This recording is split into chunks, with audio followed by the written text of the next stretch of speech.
choosing a plant shouldn't feel confusing. But it does. You walk into a store, or scroll online. And suddenly everything looks good. Until a few weeks later, the plant starts dying. Not because you're bad at plant care, but because you chose the wrong plant for your apartment. Today, I'll help you choose the perfect plant step by step, based on your space, your light, and your lifestyle. Part 1, the 3 factors that decide everything. Every plant's success comes down to 3 things: light, space, and lifestyle. Ignore one of these and the plant will struggle. But there's one decision most people get wrong at the very beginning. And it guarantees failure no matter which plant they choose. I'll show you what it is after we go through the system. Part 2, Step 1, Identify your light. Ask yourself, do you have bright direct light, indirect medium light, or low light? Listen to me, don't skip this. This decision controls everything.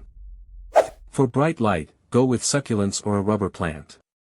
For medium light, choose pothose or monstera.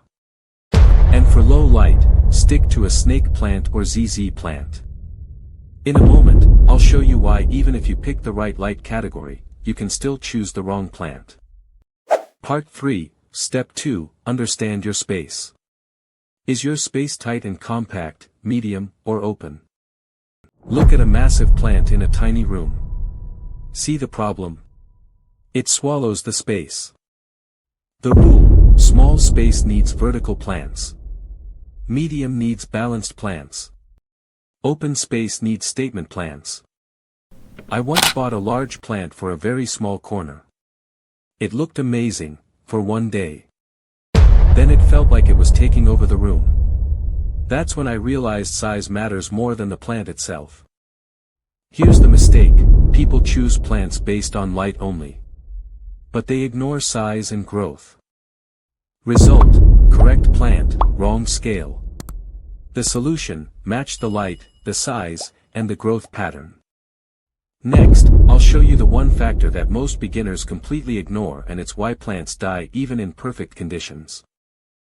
Part 4, Step 3, Match your lifestyle. Ask yourself honestly, are you busy and forgetful, moderate, or highly attentive? Be honest with yourself here. If you are busy, get a snake or ZZ plant.